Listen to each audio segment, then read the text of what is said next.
Namo Vishnupadaya Krishna Prestaya Bhutale Srimate Bhakti Vedanta Swami Iti Namine.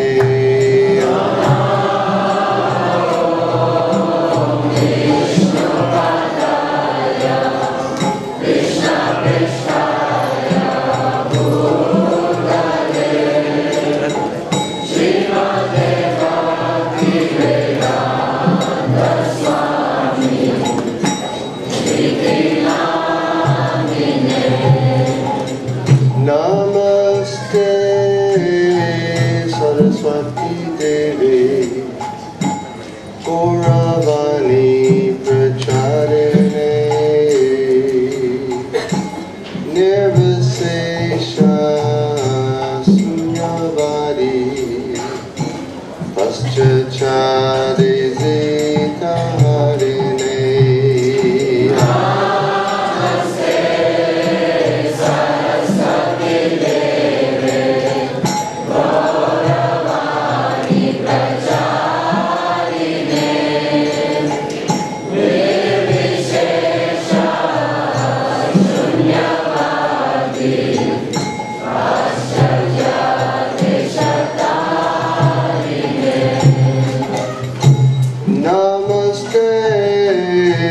Saraswati Devi Gauravani Pracharine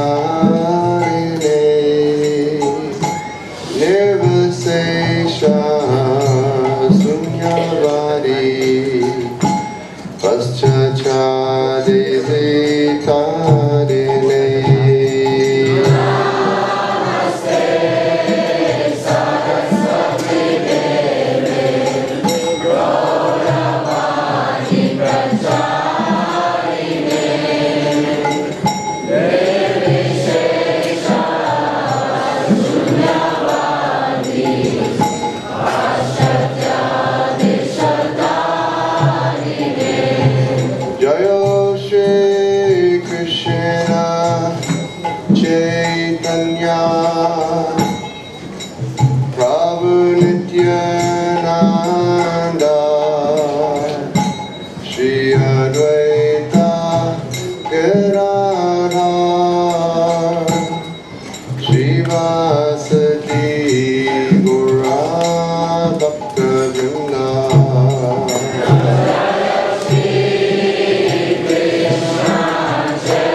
Hare Hare, Hare Rama, Hare Rama, Rama Rama, Hare Hare, Hare Krishna, Krishna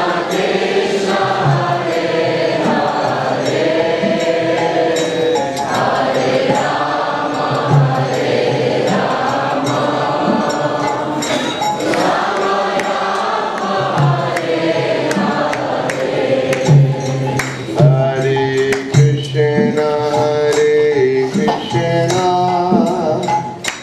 Krishna Krishna, Hare Hare, Hare Rama, Hare Rama, Rama Rama, Hare Hare, Hare Krishna, Krishna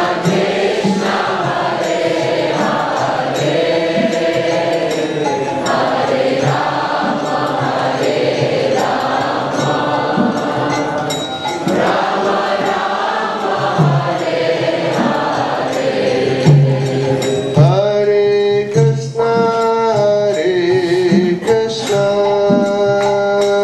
Krishna Krishna, Hare Hare, Hare Rama, Hare Rama, Rama Rama, Hare Hare,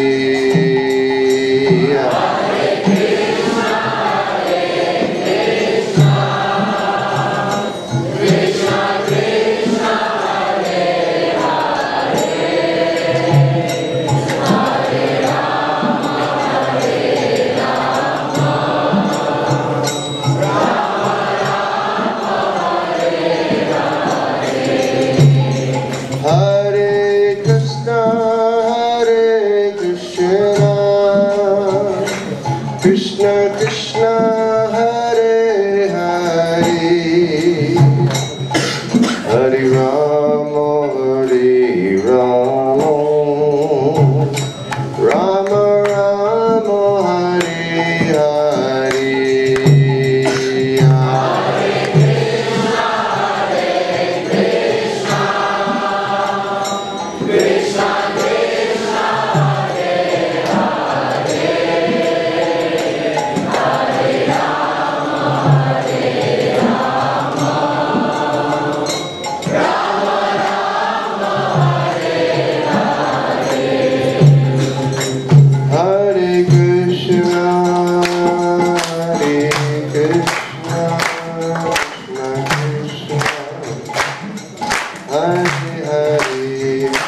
Vishnupada Paramhansa Parivrajak Satya Stotra Sri Maharaj's Divine Grace, A.C. Bhaktivedanta Swami Maharaj,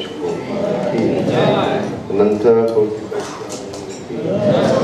Namacharya Srila Haridas Thakur ki Prem Se Gaho Shri Krishna Chaitanya Nityananda Shri Dvaita Gadadhar Shri Gaur Vrinda ki Shri Shri Radha Krishna Gopa Gopinath Shamakun Radhakun Giri Govardhan ki Shri Vrindavan Dham ki, Shri Mayapur Navadipam ki, Ganga Mai ki, Gunda Mai ki, Bhakti Devi ki, Tulsi Maharani ki, Samaveda Bhakti Vrinda ki, Shri Gaur Premanandi.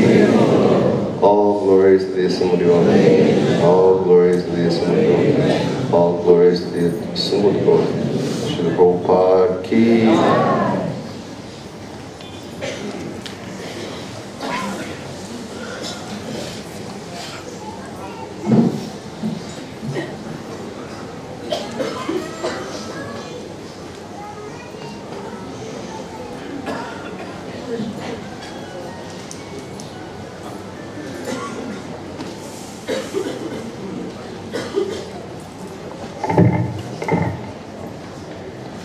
Hare Krishna.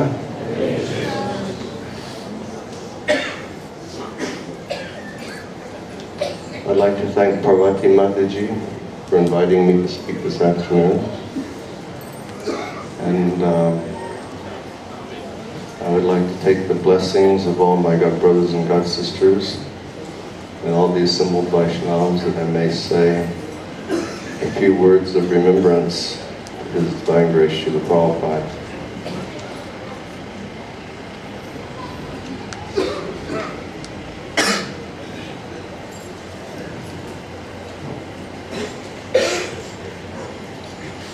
Many times we come to functions like this and we wish to hear the glorification of Srila Prabhupada. And people speak, and it basically becomes, very nice, interesting anecdotes about individuals as they related to Srila Prabhupada under the particular circumstances. This evening I'll try as much as possible to keep myself out of it, and that won't be difficult to do because at that time and now I was just a rank and file foot soldier in Srila Prabhupada's army. I wasn't one of the commanders. I wasn't one of the leaders. In about July of 1977, I came to Vrindavan to live. I never had the opportunity to serve Srila Prabhupada directly. I joined in a temple in North America called Buffalo, New York. And after serving there for about 1.5 years, I migrated up to Toronto, Canada. And I served in Canada for 5 years before coming to India. I was a cook, and oftentimes I say that my caste is that I'm a cook. Earlier when I lived here in Vrindavan, and we would cook like big feasts like Srila Prabhupada's Disappearance Day and other huge functions, and I would have to engage the local halawais or the local professional cooks in assisting during the preparation. They would always refer to me as Govinda Halawai. So that's my caste. I was the cook, In my old age, I'm a bit lazy now and I don't cook as much as I used to, although I should. So I came here as the cook in '77. Srila Prabhupada had gone to Rishikesh in May due to his ill health. And somewhere around the middle of May, he told his attendants who were with him in Rishikesh, now it is time to go to Vrindavan and die.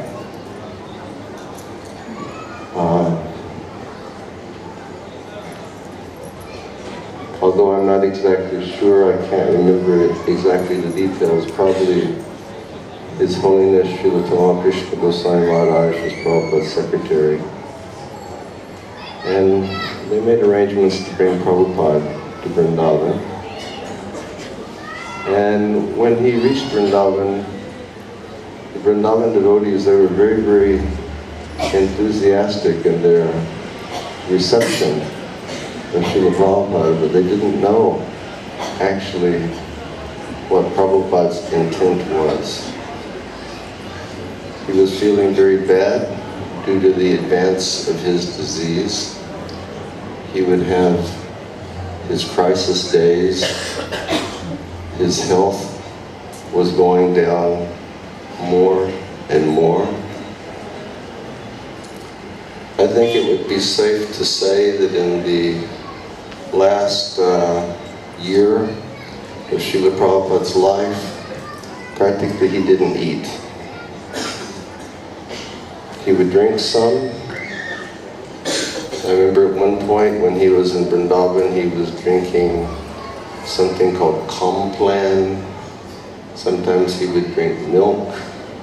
Sometimes he would have some juice. But very infrequently, Prabhupada would have solid food. And the result of that is that everything on Srila Prabhupada's body was wasting away. He was practically just bone with some skin hanging from the bone. And there was no muscle and there was no flesh. But despite being in that very devastated material situation, Srila Prabhupada's consciousness was always perfect. He was always absolutely clear. He was always absolutely fixed on his goal of spreading the movement of Krishna consciousness, translation of Srimad Bhagavatam, and inspiring devotees throughout the world to carry on with his great mission of delivering the mercy of Sri Chaitanya Mahaprabhu as Srila Prabhupada had received it from his spiritual master. So Prabhupada came in May, and it was a great shock in the Vrindavan community. And I believe at one point, GBC men from around the world, they came over here and they were gathered with Prabhupada. But by the time I had come, in July, Srila Prabhupada was having his up days. And many of the GBCs had been dispatched back to the West so that they could go back and inspire the devotees and carry on with the preaching work. At one point, and at that time, Srila Prabhupada still had enough strength to sit up. I remember many times coming by Srila Prabhupada's garden and looking into Srila Prabhupada's room, and it wasn't just the one bed, which is like it is now, but it was a few of these beds that had big bolsters, and I could look in and I could see Srila Prabhupada sitting there. And And he would be sitting and relating to the different devotees. At one point, an idea came to Srila Prabhupada. And Srila Prabhupada felt that if he really wished to become strong, and if he really wished to become healthy, then he would make one last tour of the Western countries, and he would go and he would preach and he would live in the association of all of his devotees in the West. I think he wanted to go to some of our farm communities. He said, I will go and I will drink the milk from our cows. I will preach. I will hear the reports of Sankirtan, and this will give me strength to live. So, when Prabhupada decided in this way, all of the different arrangements started being made for Srila Prabhupada actually to travel to the West again. And Srila Prabhupada did leave Vrindavan. I'm bad with dates, somebody can correct me, but it was approximately August 28th of 1977 that Srila Prabhupada, he left Vrindavan to go on his Western preaching tour. It was a significant day. It was Sri Rupa Goswami, either Sri Rupa Goswami's appearance day or disappearance day. I was the cook. I would go to Mongol Artik, and then I would go into the kitchen, cook the breakfast, cook the lunch, and at that time, everything in the kitchen that we cooked, we offered that to Krishna and Balaram on the altar. Come back, cook the chapatis, serve the prasad, clean the kitchen, and then in the evening, this kirtan party was going out. Now, the kirtan party was going to Radha Damodar temple for a program. And I remember it was particularly significant because my senior godbrother,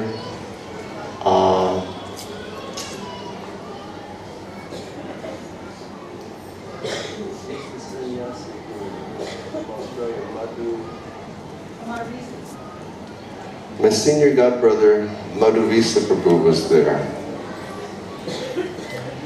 Madhuvisa Prabhu was one of Srila Prabhupada's earliest own disciples from the West Coast in America. And anyone who has met Madhuvisa Prabhu, you have the experience of what an attractive person he is, and what a charming person he is, and a very charismatic person. And I'd met him in Toronto when he came preaching one time, and I remember him dancing and dancing and dancing in the temple room as he was leading kirtan. But at one point, Madhuvisa Prabhu, he became entangled in the web of the material energy, and he left his sannyas ashram. And he was feeling very bad about that. And at that time, he'd been away. But Srila Satsrup Goswami Maharaj brought Madhuvisa Prabhu to Vrindavan. And he had his reunion with Srila Prabhupada. So that evening when the kirtan was going down to Radha Damodar temple, they asked me to sing the kirtan, but I said, oh no. I turned to Madhuvisa Prabhu and I said, Prabhu, you please sing. So through the streets, down by Banki Bihari, going down to Radha Damodar. Vrindavan Prabhu was leading such a beautiful kirtan, and we were all chanting and dancing. Then we came to Radha Damodar temple, and there was a function just in the courtyard of the temple. Basically, it was a kirtan function. And I can recall there was a big asana established there. And there were so many old saints of Braja who were sitting there. And kirtan was going, and a lot of the old saints were sitting there, and they were just chanting their beads. We came in, we sat down, we began participating. I saw this big asana, and I was thinking, who is going to sit on that seat? I was thinking, what acharya will come in and sit on that seat? And what happened is there was an individual who was apparently an eminent Babaji of Vrindavan at that time. His name was Kishori Lal Baba. He came in and everybody was waiting for him. But when he came in, he didn't sit on the seat. But what he did is he just began offering his humble obeisances to each and every of the Vaishnavas who were there, including the devotees from ISKCON. And then what he did is he took the Bhagavatam and he placed the Bhagavatam on the big seat. And then the function continued.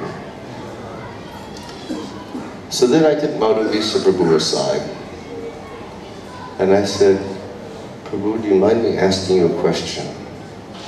And he said, no, not at all. And I said, you went away, but now you've come back, and you met Srila Prabhupada. What did Srila Prabhupada say when he met you?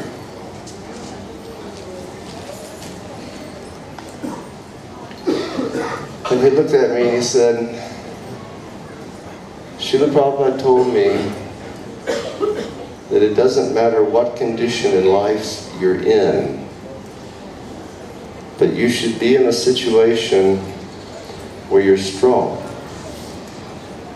and your senses are strongly engaged in Krishna consciousness and your mind is strongly engaged in Krishna's devotional service. He said, so welcome back and please stay with me forever. And that was the message that Prabhupada gave. So then we were going back to the temple. At that time in Vrindavan, the only place where one could buy flower garlands was at Banki Bihari Bazaar, outside of the Banki Bihari temple. Out here, ISKCON was sort of, you know, it was far away from the city. And people were sort of scared to come out here in the evening time. And there was none of this complex around, and there was no construction anywhere. Basically, from ISKCON, if you looked out, you would just see Lala Babu's mandir on the way to Mathura. It was just empty fields right there. So I stopped and I bought many flower garlands. I think I took 50 rupees with me, and back then 50 rupees was a lot of money. And I bought big stacks of flower garlands, and we came back and we sat outside of Srila Prabhupada's room waiting for that fateful moment when His Divine Grace would be leaving Vrindavan for his last tour. And Srila Prabhupada came out about, gosh, maybe about 12:30 in the evening to go for preaching. They carried Srila Prabhupada out of his room on maybe his rocking chair. I don't think they had a palanquin yet, but they carried him on his rocking chair. And I remember all the devotees that I passed out these garlands to. We went up and we started putting garlands on Srila Prabhupada. And Srila Prabhupada had on, it was in the evening, But Prabhupada's eyes were becoming so affected by light that in the evening Srila Prabhupada had sunglasses on. I think Guru Kripa Prabhu had given those sunglasses to Srila Prabhupada. And Prabhupada came out, and he was just looking like a regal king who was again going out to conquer the world. And we all put garlands on Prabhupada, and we all bowed down to Srila Prabhupada. And the rocking chair, they carried Prabhupada up to the front of the temple, and Kirtan was going. And Srila Prabhupada got inside of, I think it was a Mercedes-Benz, to go on his last preaching tour. He was determined to go and preach. Srila Prabhupada was so weak he couldn't sit in the back of that car. They had a bed made, and Srila Prabhupada had to lay down on the bed because he was so weak. But this was the determined spirit that he had to serve the order of his spiritual master and to serve the Vaishnavas of ISKCON. He got in his car, and there was really nothing outside there. Just a dirt road that had lots of holes in it, filled with rainwater. And Srila Prabhupada just rode into the night, and we all fell down on the ground, and we were all crying because we were thinking, we'll never see him alive again. Srila Prabhupada made it as far as London. When he got to London, his health really started spiraling down. And I'm not sure how long he stayed in London, but the decision was made that he would again return to India. And when he returned to India, he flew to Bombay. At that time, Srila Prabhupada's quarters, his new quarters, which we see now when we go to Bombay Juhu, those quarters were not finished, but Srila Prabhupada was very adamant, I want to stay in my quarters. I think that maybe it was just concrete floor, perhaps stone was not even put down yet, or perhaps windows were not even put in yet. He was there on a bed with mosquito nets. They served him. The windows were in and the stone was down there, but his room wasn't finished. Okay. We spent the whole night putting covers on the cushions and everything. Okay. Waiting for him to come. So Prabhupada came to Bombay. He stayed in the servants' quarters because that room was finished. Okay. That was in April? He came back in when? Pardon me? Came back from London in September. In September. All his quarters were finished by now. Okay. All right. So Srila Prabhupada stayed there, and his health situation was not good. And we devotees in Vrindavan, we were always wondering, what is the situation of Srila Prabhupada? What is the situation? And we heard that, you know, everybody was, sort of people had their interests. Like Srila Jayapataka Sai Maharaj and Bhavananda Prabhu, they were saying, come to Mayapur. And others were saying, stay in Bombay. Stay here and, you know, inspire us. We will get the temple finished. We'll get the temple open before you'll go. One of my nice godbrothers named Kuladri Prabhu from America, he was there. And he told me how basically every day the big devotees, they would come and they would be with Prabhupada and they would be discussing the different variants. And someone would be saying, go to Mayapur. Someone would be saying, stay in Mumbai. And Kuladri Prabhu, he told me that one day he became very bold and he said something. And he said, and Prabhupada, when these discussions would be going on, Prabhupada would be simply laying there silent and listening to the discussions. And one day Kuladi Prabhu said he took courage and he spoke. And he said, if Srila Prabhupada has come back to India to give up his body, then the best place for Srila Prabhupada to be would be to go to Vrindavan. And he said that when he said that, Prabhupada said, yes, this is a first-class idea. So at that time, the arrangements were made to transport Prabhupada from Mumbai to Vrindavan. Harishar Prabhu, what day did they arrive in Vrindavan?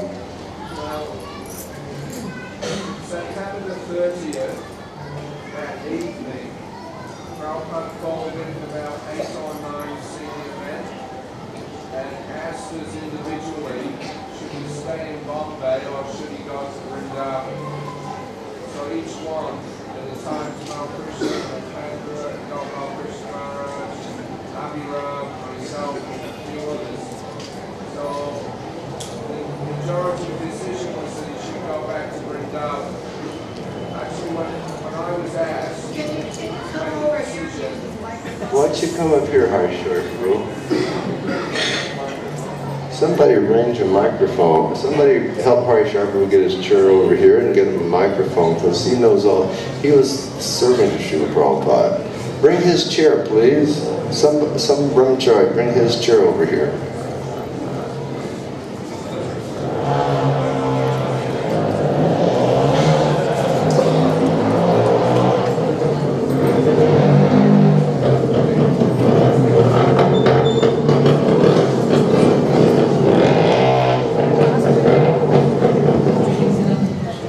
Chair up here.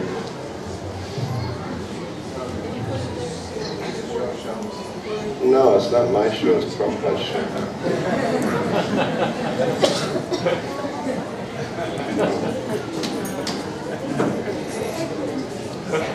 I never did service for Prabhupada. I served Prabhupada for years.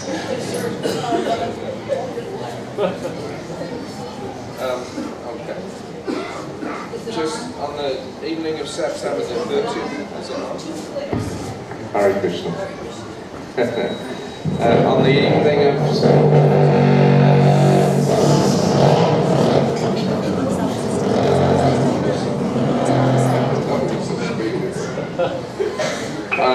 evening of September the 30th, Prabhupada called all the senior men into his room. This was in Bombay. I had just arrived the same morning. By that time I'd been made GBC in Australia, and Prabhupada had a standing request for all of his GBCs right from 1970 that each one of them come and spend 1 month a year with him as a secretary, traveling secretary. That was apart from his permanent secretary. So I'd just become a GBC earlier in the year after I left Prabhupada's service, personal service, and so I had booked in with Tamal Krishna Maharaj to be the visiting GBC secretary for October of '77. So I arrived on the last day of September in the morning. The same evening, that was when Prabhupada called everybody in his room and asked us, should I stay here in Bombay or should I go to Vrindavan? So when it was my turn to give a vote, I was not sure exactly what the criteria was for making the decision. So I asked Prabhupada, is it for health or is it for preaching? So Prabhupada said it is for health. So then I was very clear that Vrindavan was the obvious choice. What was going on was that the Bombay temple was under construction. It had been scheduled to open towards the end of 1977. And so there was a hope that Prabhupada would be there for the opening of the Bombay temple. However, it was going slowly, and Prabhupada was sitting in his room all day, or lying in his room all day, and all The only noise was just the chip, chip, chip of the marble wallers and the construction crew. So it was becoming clear that the Bombay temple would not open on schedule, maybe a few months later. So then that question came up, should Prabhupada stay for a few months in Bombay and wait for the opening, or should he go back to Vrindavan? So when Prabhupada said it is for health, it was very clear that that meant Vrindavan. So we all voted. I think everybody except Gopal Krishna Maharaj voted for Vrindavan, because Gopal Krishna Maharaj was concerned that if Prabhupada left Bombay, then he knew that there would be an exodus of devotees that would go to Vrindavan with him. So he was worried that the construction then would slow down even more. But it was unavoidable, that's what happened. So the next day I was dispatched by Tamal Krishna Maharaj to come to Delhi and then to Vrindavan and prepare Prabhupada's rooms for his arrival. And it's been mentioned that in those days Prabhupada's bedroom was the room at the back, which also has a bathroom in it. That was going to be too small, and so we decided to convert his sitting room, the darshan room, into, what would become his living room. So when I got to Delhi, then Bhagavad Ashraya Prabhu, he was the temple president at that time, I explained to him Prabhupada will come as soon as we prepared everything in Vrindavan, so we need a bed. So he had one friend at the temple, he had a wood shop, they used to make kind of modern furniture. We went straight around to see him, and we asked him, what beds do you have? Because I discussed with Tamal Krishna Maharaj we needed at least a double-sized bed so that the servants would have room to move around Srila Prabhupada whilst he was lying down. And he had one bed that he just finished. It was a double bed, and that's the one that's sitting there, which Prabhupada performed his final pastimes on. So we immediately dispatched that with a cotton mattress that we have made double thickness so that it would be more comfortable. And then I rang Tamal Krishna Maharaj that now we're ready, Prabhupada can come. So they had booked tickets already on the train for that evening, October 1st. And then Prabhupada arrived in Mathura railway station on October the 2nd.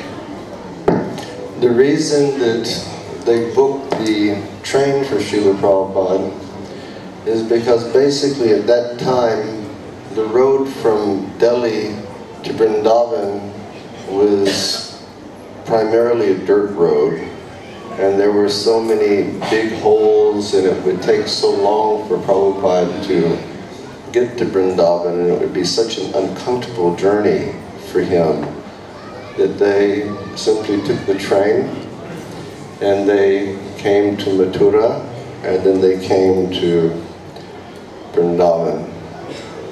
And that time I was a family man, and my wife, she was suffering from malaria. She had a room just above the entrance to the back gate entrance of the guest house. I finished the morning cooking and I went to check up on her to see how she was doing. And just the moment I came into the room, Srila Prabhupada's car arrived at the back gate. And to the best of my recollection, Ramananda picked up Prabhupada in his arms, and he took Prabhupada from the car, and he carried Prabhupada into his house.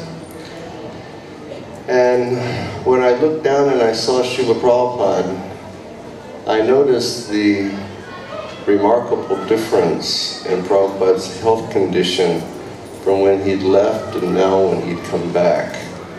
When he had left, Prabhupada was still, he had a bit of that beautiful golden shiny effulgence, but his health condition had deteriorated so much that his complexion was considerably darker, and Prabhupada was really much more gaunt. I took Srila Prabhupada to his room, and and laid Srila Prabhupada on his bed that Harishwari Prabhu had arranged. And when he laid on his bed, Prabhupada folded his hands and he chanted the prayers of King Kulashekar. He said, Krishna Tvadiya Padapankaj Panjarantam. He said, now Krishna, let me die while I am in fit condition. And after that, he thanked all the devotees for bringing him back to Vrindavan. And it seems to me that he gave a lot of special thanks to His Holiness Tamal Krishna Maharaj for having brought him back. He said, only Tamal could have done this to get me back here alive.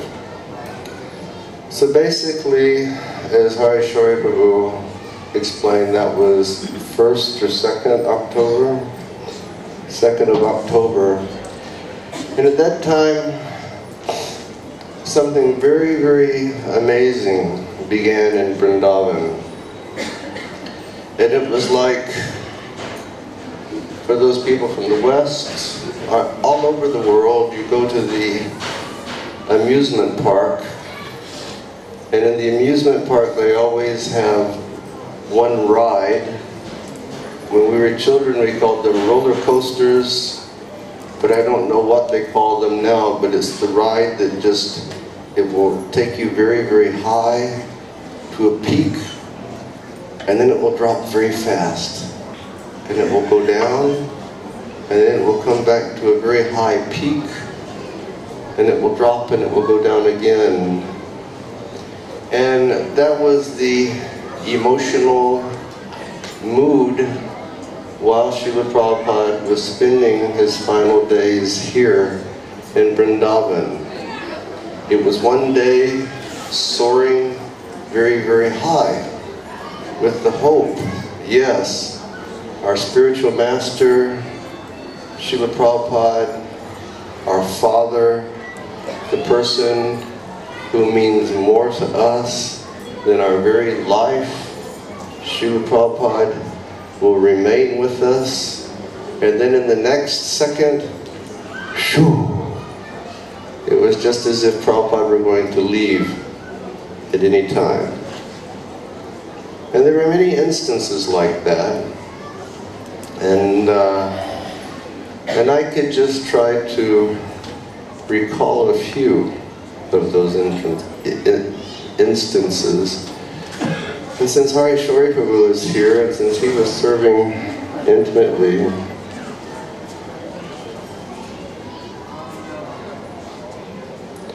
then Harishwari Prabhu could help me, because we're old people now, and we have the tendency to forget things. One instance I was thinking of was the Makara Dwaj story. Makara Dwaj is a Ayurvedic medicine which is made from grinding pearls and burning gold and cooking it under the lunar cycles, and it takes a very, very long time to make Makara Dwaj, and it's extraordinarily expensive. Very, very expensive, but it's very, very powerful. And one day, Srila Prabhupada, I think he said, call Tamal Krishna. And so Tamal Krishna Maharaj came, and Srila Prabhupada said, I have had a dream. And in my dream, I saw one Kaviraj from the Ramanuja Sampradaya, and he was preparing Makara Dwaj. And I am sure that this is a sign from Krishna that if I will get Makara Dwaj prepared by, if I get Makara Dwaj prepared by this Ramanuja Kaviraj, then my health will become restored and I will live for a very long time. So my goodness, you cannot imagine the situation after that. It was like every center in India, the word went out. Do you have any members, life members, who were from the Ramanuja Sampradaya? Do you have any friends who are, you know, Ramanuja Kavirajas? The word was spreading all over the world. You know, we have to find a Ramanuja Kaviraj who is making Makaradwaj to save the life of Srila Prabhupada. The devotees here in Vrindavan, they went down to old Vrindavan and they went to Rangaji temple and they were looking to see if there were any Ramanuja Kavirajas in that area. And I can remember one night, they brought one like Sadhu Maharaj. He was a very skinny man. He had on like just a white Babaji cloth. He had like matted hair that was tied up. Said he was a Kaviraj and he could prepare Makaradwaj. And Srila Prabhupada said, and so, how much will one tola of Makaradwaj cost? And this Kaviraj, she cited some very phenomenal price, maybe, you know, at that time 2,000 rupees or 3,000 rupees or something like that. And somebody told me that Srila Prabhupada told him, he said, if I am paying you 3,000 rupees, you're going to make it just before my very eyes. So the search continued and the search continued, but everybody was thinking, we just have to find this Makaradwaj to save Srila Prabhupada. And everybody was just focused, you know, on trying to fulfill this desire of Srila Prabhupada. Finally, the word went to ISKCON Prabhu, who I think was our temple president in New York City, and he had a friend who was a friend of a very famous godman of India at that time, whose name was Chandra Swami. And Chandra Swami, he had a Ramanuja Kaviraj. And so they tracked down Chandra Swami's Ramanuja Kaviraj, and he was saying, I'm sorry, but I cannot communicate with you now, I'm very busy. And they said, well, what are you doing? He said, I'm in the middle of making Makaradwaj. And this Makaradwaj, really, it has to, if you're doing it properly, it has to be prepared just according to lunar cycles and particular days and cooking at particular times. When the devotees heard this Ramanuja Kaviraj was making Makaradwaj, they just became wildly ecstatic. And this Chandra Swami, when he heard that Prabhupada needed Makaradwaj, Chandra Swami, he kindly paid for 2 tola. Is that correct? He paid for 2 tola of Makaradwaj for Srila Prabhupada. Some very expensive stuff. And I can remember, maybe it was Shatadanya Prabhu or somebody finally arrived in Vrindavan with this Makaradwaj. And Srila Prabhupada, it was in the evening. It was in the evening, and this Makaradwaj came in, and this medicine is so powerfully potent, you can take only just like the amount that would go on the end of a pin with milk. And so they took that amount and they mixed it with milk and they gave it to Srila Prabhupada, and everybody is like hanging on the edges of their seat. And as soon as this medicine went inside the mouth of Srila Prabhupada said, I am feeling stronger already. Serious. But we can laugh, but you don't know, for us at that time, all of us who are dealing with the imminent departure of our spiritual master, just for Prabhupada to say that, what a great spirit of hope that gave us. Prabhupada said, yes, this medicine is saving me. I'm feeling stronger immediately. He said, this will be my success. And he said, everybody can take rest.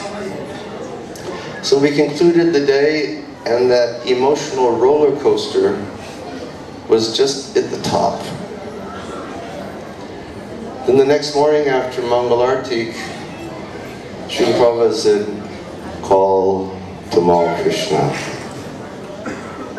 And Tamal Krishna Maharaj came in, and Srila Prabhupada said, I will no longer take Maharaj. He said, why, Srila Prabhupada? Why won't you take this medicine? And Srila Prabhupada said, because any energy that I have maintained within my body has been in the stools, that has been within my intestines. But when I took this medicine, it caused me to have a bowel movement, and therefore I will not take it anymore. And Prabhupada was like, he was the most impossible patient that you could ever deal with. If Prabhupada said no, there was no way of convincing him that he should do otherwise. So immediately the emotional roller coaster just, it went back down to the bottom again. Another day on the emotional roller coaster, Srila Prabhupada was feeling quite despondent because his health wasn't getting any better. And Srila Prabhupada had just really made all of us promise, never take me to the hospital, never put pipes, never put tubes, never put any injections inside. I don't want any of this. Prabhupada is very stringent. Srila Prabhupada had heard how one of his godbrothers, Srila Bhaktivilas Tirtha Maharaj, had passed away a few months earlier, and he had been in the hospital. And they had had so many tubes and pipes and so many different things. And Prabhupada said, no, spare me the indignities of this. When it is time for me to give up my body, then just allow me to go. I do not want this. So Prabhupada was despondent that he was becoming weaker, less strength. And Prabhupada's calculation was this: if I don't have strength, and if I do not have Shakti, then what is the point of my life? Because without strength and Shakti, I cannot preach. Without preaching, my life is useless. I do not want to carry on under this condition. So I think I will have to have Harishwar Prabhu help me on this, but to the best of my recollection, Srila Prabhupada, essentially, his disease was caused by advanced diabetes that he never took care of, which eventually caused kidney failure. So he says that's a reasonable analysis. So Prabhupada's kidneys were going, and Prabhupada's Kaviraj, one good Kaviraj from Calcutta, Damodar Prasad Shastri, he had come here, and he had Prabhupada on an amazingly strict regime that every millimeter of water that went inside of Srila Prabhupada, it had to be measured, and every millimeter of water that came out of Srila Prabhupada, that had to be measured also. And there was a log book, wasn't there?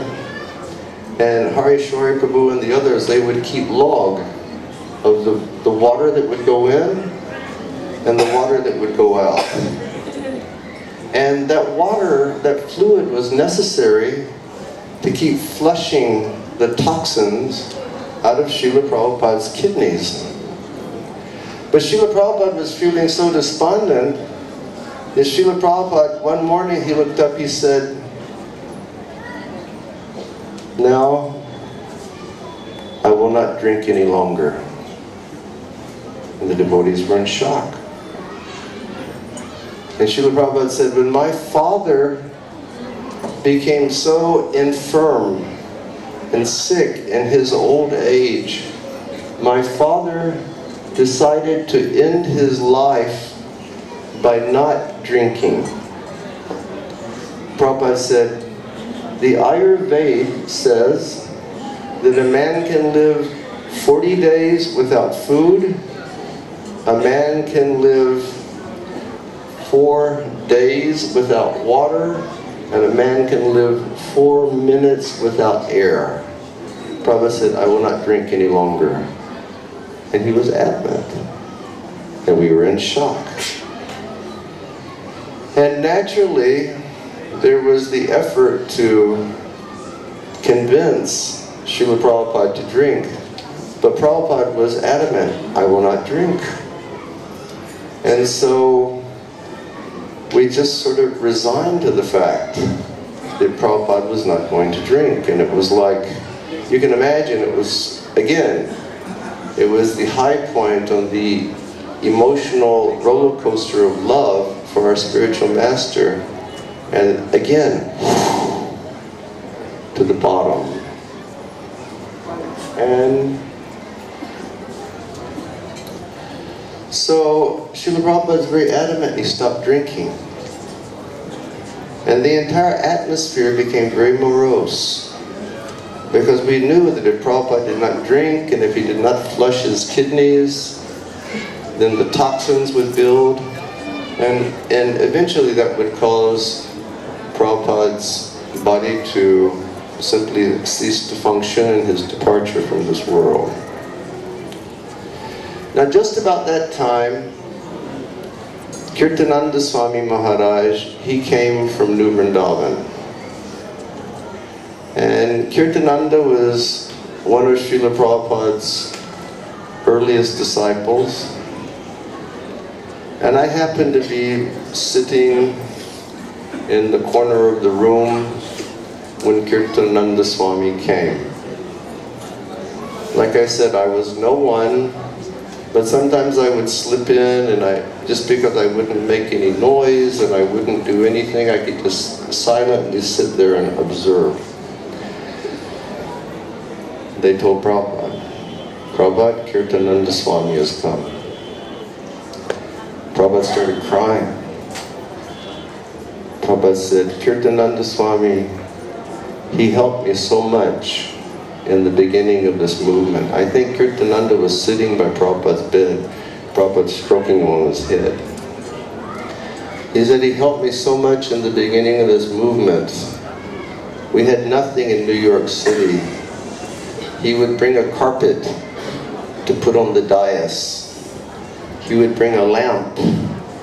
He would bring this. He would bring that. He would give donations."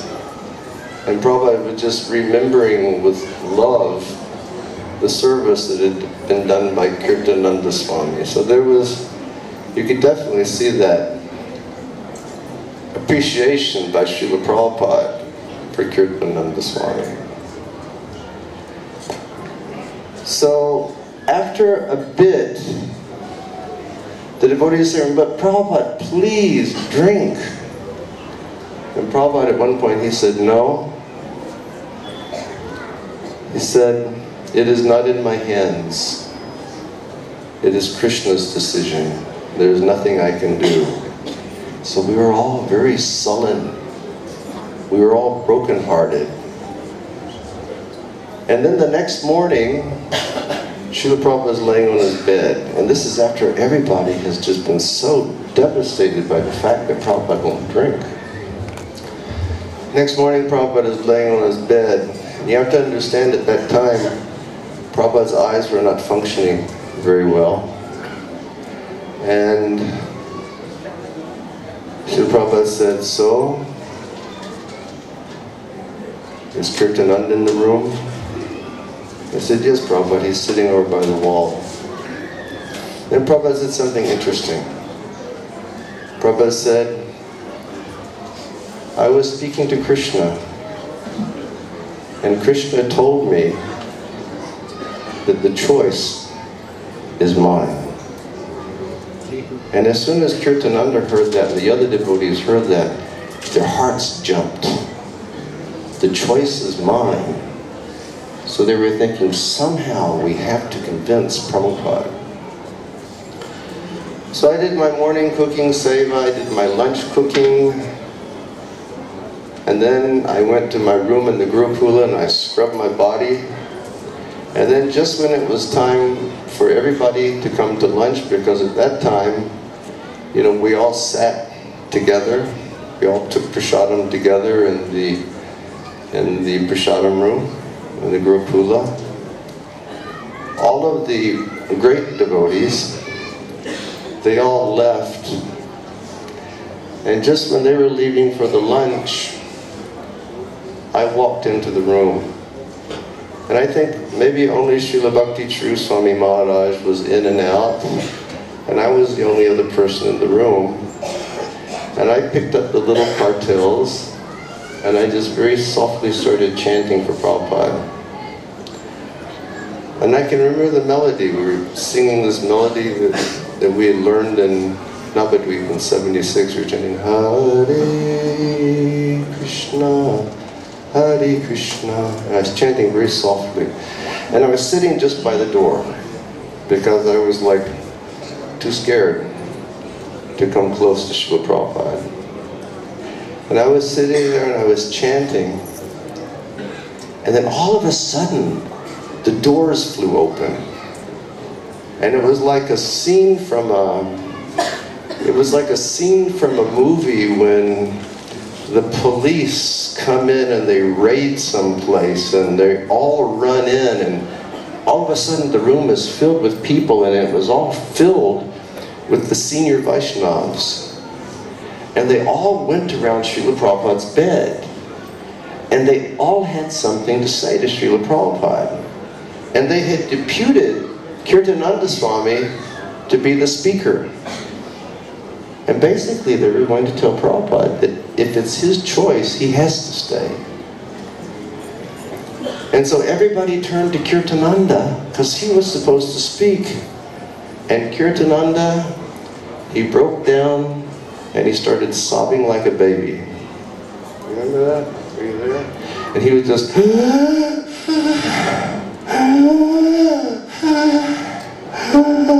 and everybody was staring at him. Do it!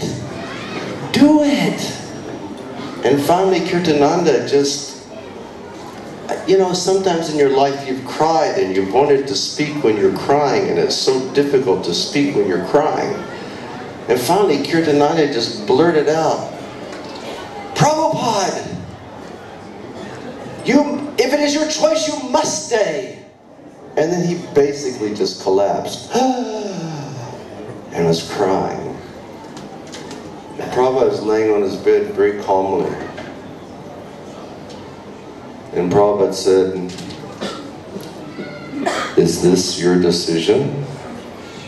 And all the devotees said, yes, Srila Prabhupada. And he said, have you all discussed among one another? And they said, yes, Srila Prabhupada. And at that moment, Brahmananda stepped up. And Brahmananda, in his very strong Brahmananda accent, he said, Srila Prabhupada, we've decided you must stay at least 10 more years. And Srila Prabhupada went, Prabhupada said, this is your decision? They said, yes, Prabhupada. And Prabhupada looked up, he said, this is a decision which is based on your love for me. And then he was silent. And everybody was sort of like on the edge of the cliff of life to see how Prabhupada was going to respond, what he was going to say. And then Prabhupada was laying there, and finally Prabhupada went,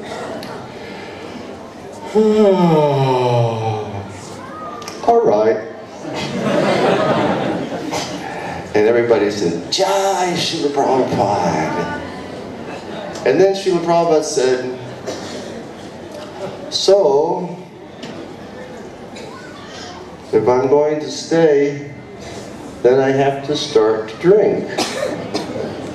And they said, yes, Srila Prabhupada, what would you like to drink? And Srila Prabhupada looked up and he was thinking, he said, I would like to drink strawberry juice.